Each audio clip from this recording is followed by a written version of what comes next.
Selamat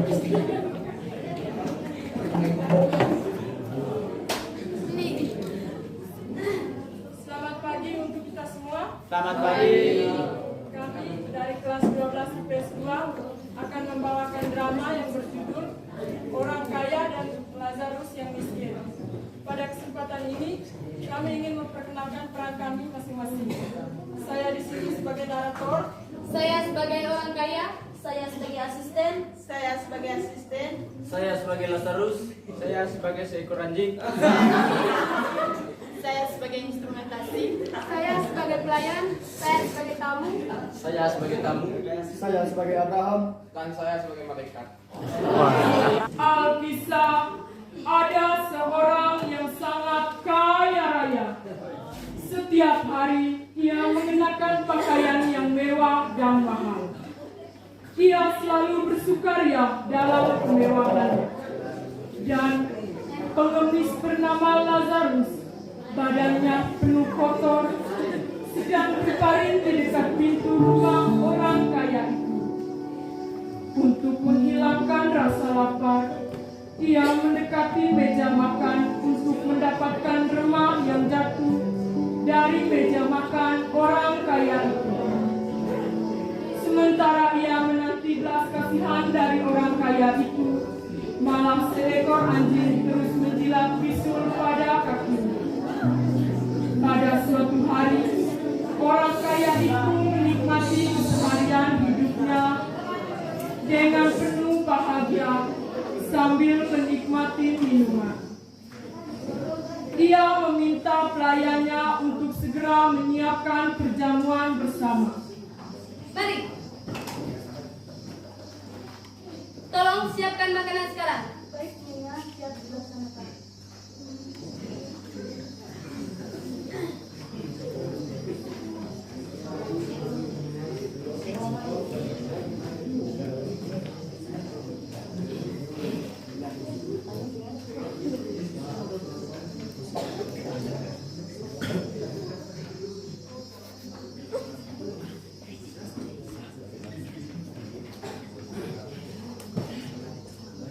Selamat pagi Nyonya yang terhormat. Selamat pagi, mari masuk.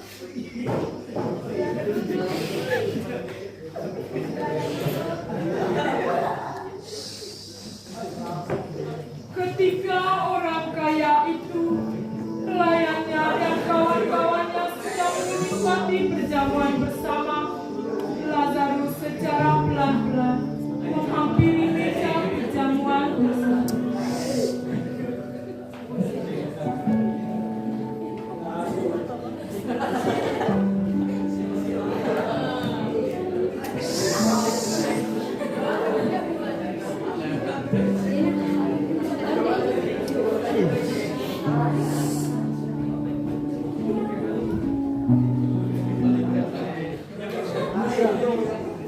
Dapatkah saya meminta makan yang jatuh dari atas meja Nyonya?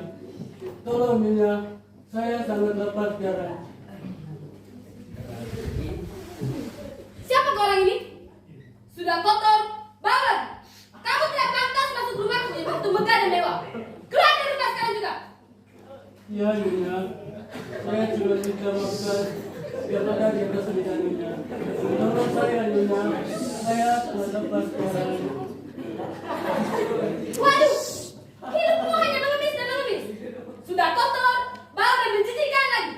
Keluar dari rumah ini sekarang juga. Kesinilah saya Nyonya, saya sangat lapar Nyonya. Tolong saya. Tanpa gentar dan takut menghadapi orang kaya itu, Lazarus pun terus memohon belas kasihannya karena sesungguhnya ia lapar.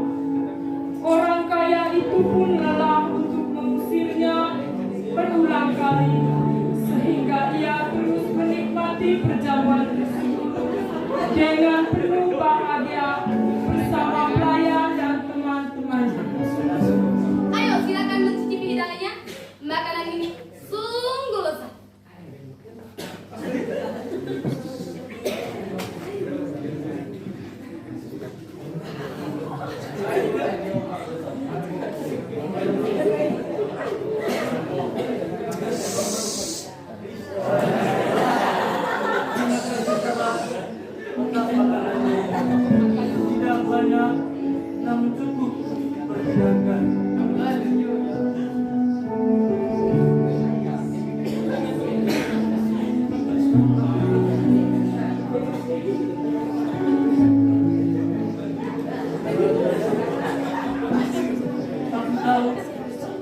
kita tidak dapat kenyangkan.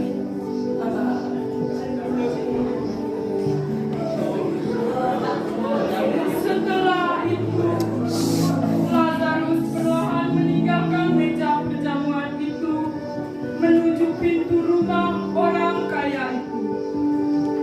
Nampaknya dia begitu lelah, bisul pada kakinya semakin sakit, sehingga dia tak berdaya dan tak mampu lagi, hingga akhirnya Lazarus mati.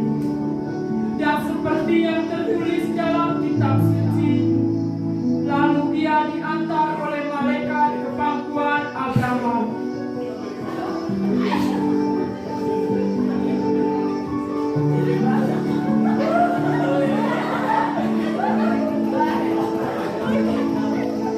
Kemudian orang kaya itu mati juga, lalu dikuburkan, dan sementara ia menderita sengsara di alam maut, ia memandang ke atas. Dari jauh dilihatnya Abraham dan Lazarus duduk di pangkuannya. Ia pun berseru, Bapak Abraham, panas, panas sekali. Bapak Abraham, kasihanilah aku. Suruhlah Lazarus agar ia mencelupkan ujung jarinya ke dalam air dan menyejukkan lidahku, sebab aku sangat kesakitan dalam nyelap ini. Anak, ingatlah bahwa engkau telah menerima segala yang baik sebelum hidupmu, sedangkan Lazarus segala yang buruk. Sekarang dia mendapat hiburan, dan sekarang engkau menderita. Selain daripada itu, di antara kami dan engkau terbentang jurang yang tak terseberangi, supaya mereka yang mau pergi dari sini kepadamu ataupun kepada mereka yang mau datang dari situ kepada kami tidak dapat menyeberang. Kalau demikian, aku meminta kepadamu Bapa, supaya engkau menyuruh ia ke rumah ayahku, sebab masih ada 5 orang saudaraku, agar ia memperingatkan mereka sungguh-sungguh, supaya kelak mereka tidak masuk ke dalam tempat penderitaan ini. Ada pada mereka kesaksian Musa dan para nabi. Baiklah mereka mendengarkan kesaksian itu. Tidak, Bapak Abraham, tetapi jika ada dari antara orang mati yang datang kepada mereka, maka mereka akan bertobat. Jika mereka tidak mendengarkan kesaksian Musa dan para nabi, mereka juga pun tidak akan mau diyakinkan, sekalipun oleh seorang yang bangkit dari antara orang mati. Akhirnya terlihat bahwa orang kaya yang masih mengandalkan kekayaannya kini mendapatkan penderitaan yang begitu besar, sedangkan Lazarus mendapatkan kemuliaan yang tinggi. Melalui perumpamaan ini, Yesus mengajarkan bahwa untuk manusia sudah cukup diberikan segala sesuatu yang diajarkan bagaimana semestinya mereka menunjukkan kepedulian terhadap sesamanya. Marilah kita saling berbagi dan saling